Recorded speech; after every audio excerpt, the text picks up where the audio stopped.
Hello, moviegoers. My name's Alberto, aka Destroyer 48.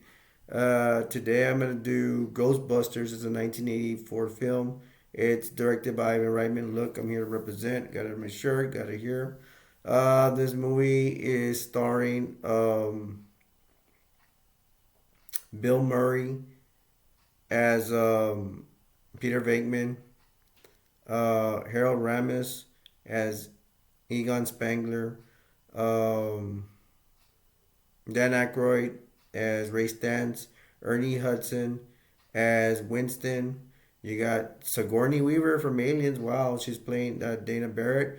You got Rick Moranis playing uh, Lewis. I think it's Lewis Tully. And then you got Annie Potts playing Janine. You got some big names here, people. I mean, Bill Murray as Saturday Night Live. I mean, he made a lot of movies. You got Sigourney Weaver from Aliens. Wow, Darren Aykroyd made a lot of movies. He came out in the movie The Great Outdoors. Um, Moranis is legendary. He came out in Little Giants. He came out in Honey I Shrunk the Kids. He came out in Spaceballs. Wow. Annie Potts comes out designing women. Big cheese. I didn't know it was her, but it was. All right, let's get started with the movie Ghostbusters. Like I said, this film came out in 1984. You're gonna have it's gonna start off in a library. There is this librarian that gets scared by a ghost, and then she calls all three of them, the main actors. It's gonna be um, it's gonna be Peter Venkman, and it's gonna be Dan Aykroyd. I'm sorry, Dan Aykroyd, but his name's Ray, but it's played by Dan Aykroyd. And then you got um, Egon, Egon Spangler. They're the main ones, and then later on they're gonna add um, Winston, but that's later on. But they're gonna start with the three first. So the three of them, they're gonna go investigate. They are called and they go investigate the library. They go there and they get scared. They get scared and they take off. So they take off, and there is a scene where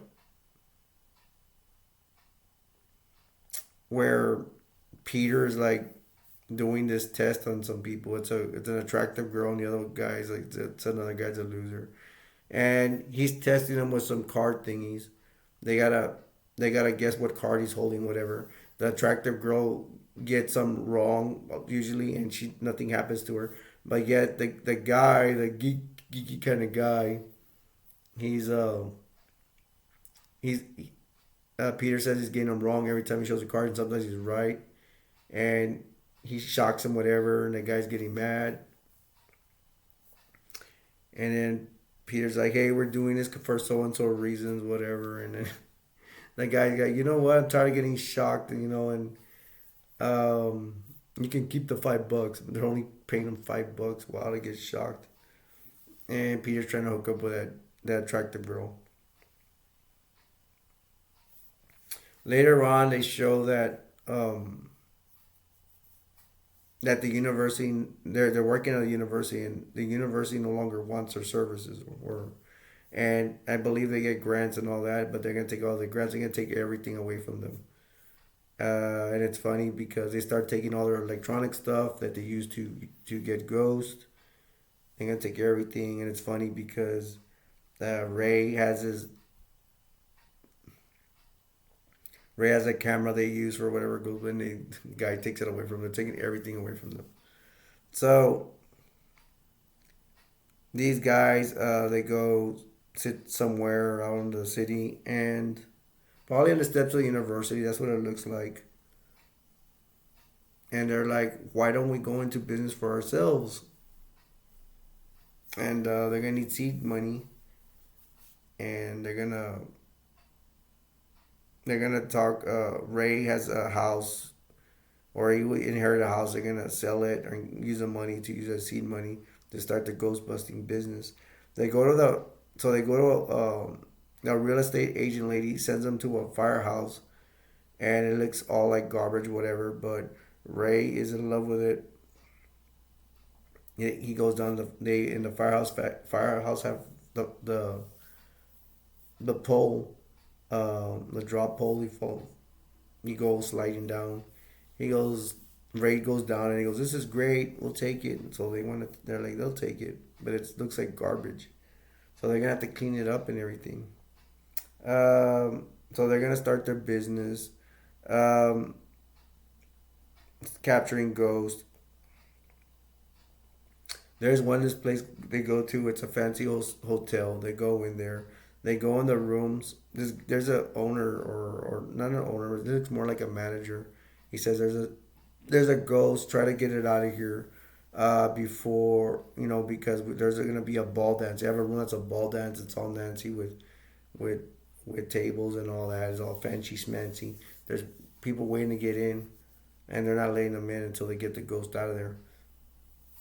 Um, One of them gets slimed. One of the Ghostbusters is funny by Slimer.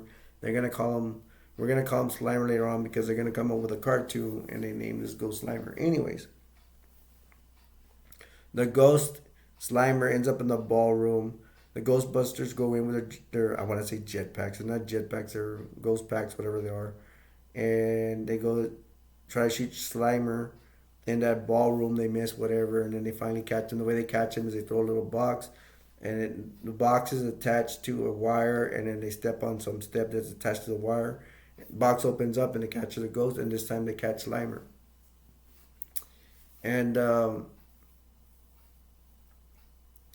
after that they get a call from a woman called a young lady called Dana Barrett, played by Sigourney Weaver.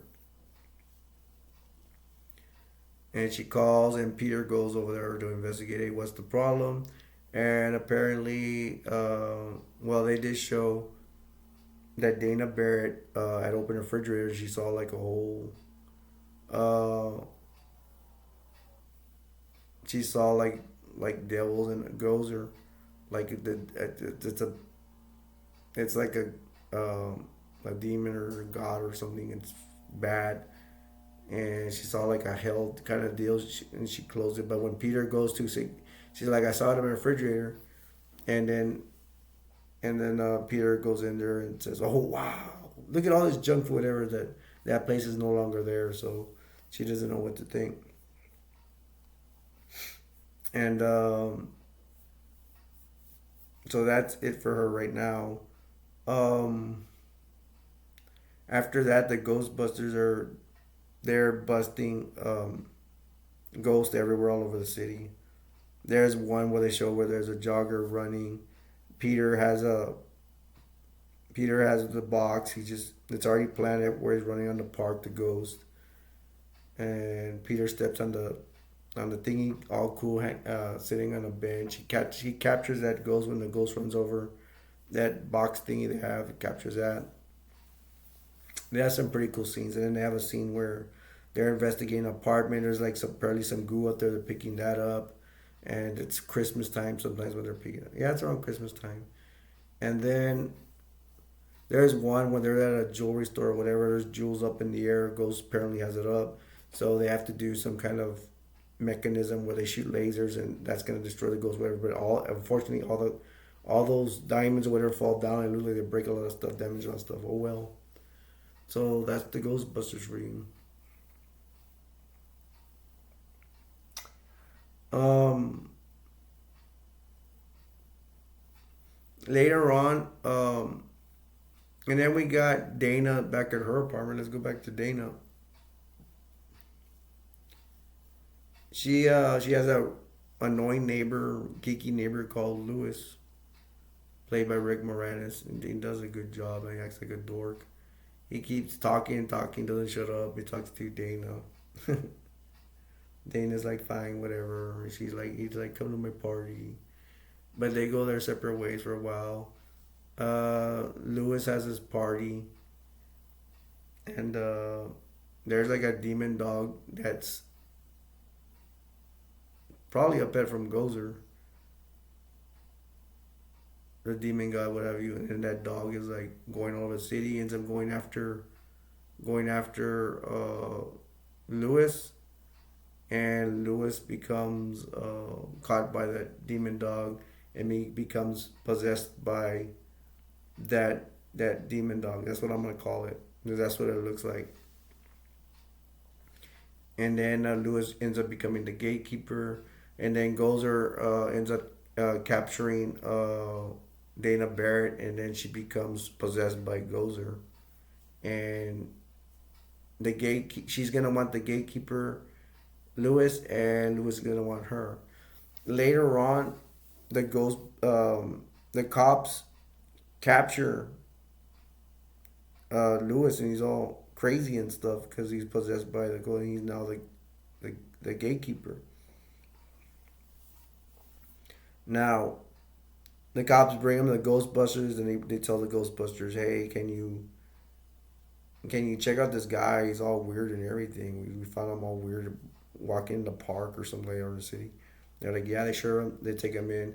They take him in for they take Lewis in. The Ghostbusters take Lewis for observation. They put a like a thingy on his head, and they're checking his brain. Egon's checking him, and then uh, Lewis is spilling all the goods, saying the whole story about how Gozer came to be or what happened in the past, whatever. And of course, Peter's telling jokes. Peter's the funny one. He was the brainy one, and Ray is kind of like the scaredy cat, scaredy pants kind of one. But he'll still throw down. He'll still fight Ghost. Um, Later, Peter goes to visit Dana, and Dana's all possessed and everything.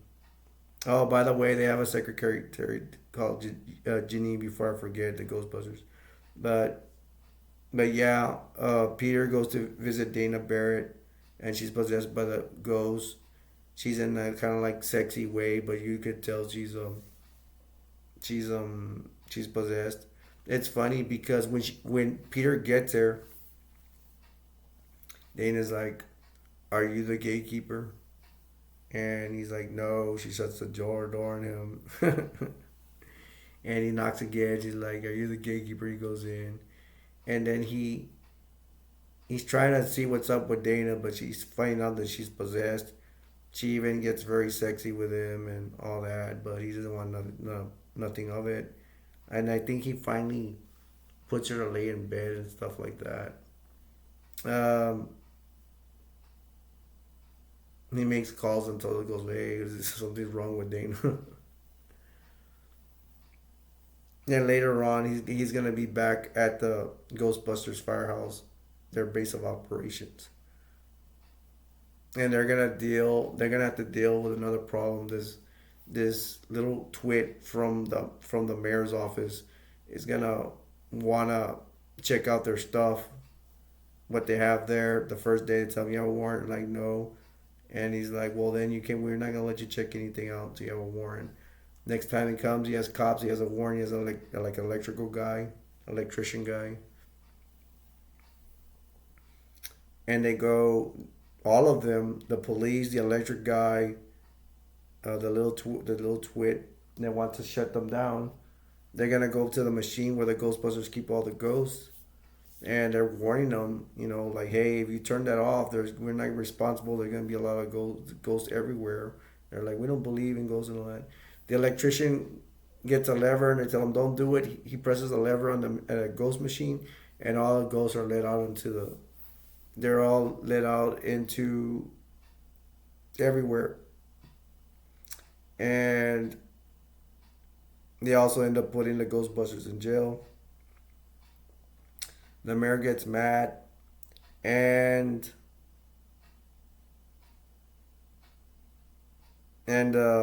he tells get the Ghostbusters out of the jail. They get them out of jail. Um, the Ghostbusters go, or they're gonna go fight Gozer. At the same time, Lewis has made his way to Dana Barrett, and so since Lewis is a gatekeeper and he needed to be with her and she needed him, now they're gonna release Gozer. So that's even worse. The demon god. So they're in trouble. All goes everywhere. The demon gods there, everything, and but the Ghostbusters out of jail. That's the good news, and they are going to um, they're gonna go fight Gozer. They end up at a building, and they're gonna fight Gozer. But something about there's like some magic thing that happened. It's like the Ghostbusters. They need to not think about anything, any insecurities, whatever. But Ray ends up thinking about insecurity. He ends up thinking about the something great buff Marshmallow Man. So the Marshmallow Man comes out. It's a huge, big marshmallow monster, and he's walking the city and stuff. He's destroying stuff, and then the Ghostbusters they shoot their proton packs. There you go, proton packs, and they melt the they explode the Marshmallow Man. There's marshmallow everywhere. It gets all over the Ghostbusters and everything. And I'm sorry, they hired Winston. Winston's here now, so now there's four of them. Now it's Peter, Ray, Egon, and Winston. And they hired Winston because they needed another Ghostbuster, and he was looking for a job. So now they defeated the Marshmallow Man. So now they gotta defeat Gozer, and things got worse. Dana Barrett and Lewis they turn into these demon dogs that are working for Gozer.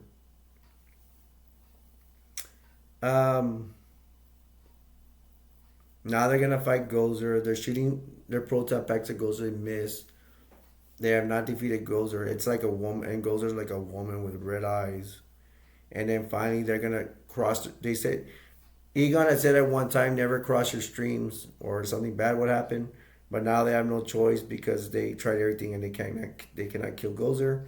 They get their proton packs. They cross their streams and they defeat Gozer. And Gozer goes back to a dimension it's never seen again, at least for now. So that's the end of the Ghostbusters. Now this movie it's to me it could be a family movie as long as your kids if your kids don't get scared if they get your kids get scared easily, don't let them watch it. If they can take it and they're maybe a little bit of age, let them watch it. It's a great film. It's a classic. I to me it's perfect because I grew up with it and I cannot find a flaw in it. I find flaws in other movies, mistakes or stuff that don't make sense, and to me, all this made everything made sense. There was nothing for me to contradict. I cannot think. If I really looked, maybe I could, but I can't. I cannot find anything contradicting in this movie. Hey, my hair looks pretty good today. Um, so I do recommend it for entertainment value. I would give it a B plus. It's pretty good. I mean, you have an all star cast, man. You have not all of them, but you have Bill Murray, you have Annie Potts, you have Rick Moranis, you got Dan Aykroyd. That's big cheese, ladies and gentlemen.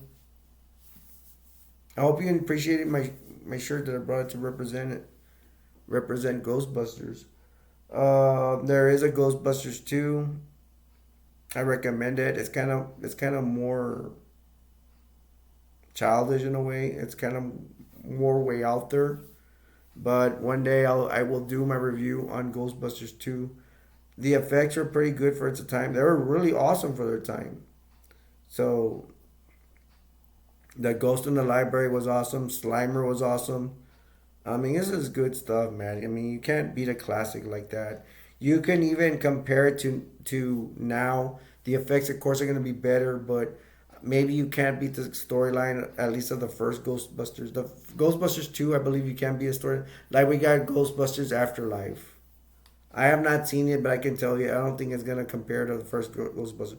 I think it's going to be a thing where you cannot be the original. But if I get a chance to see Ghostbusters Afterlife, I will, and it's better than this, which I doubt it, because you can't beat the storyline. You can't.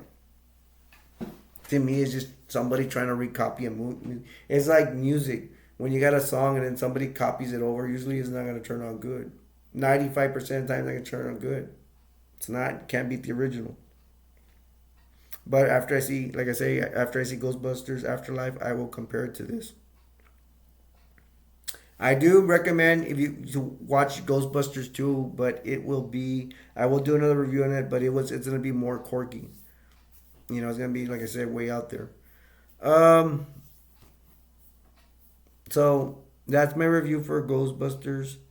Um, I'm gonna leave the message. I always usually leave when I remember. The world is never the world is not a perfect place, but we can all make it better. Uh, I'm I'm Albert. My name's Alberto, aka Destroyer 48. I hope you enjoyed the review, and I will see you next time. Love you. Bye bye.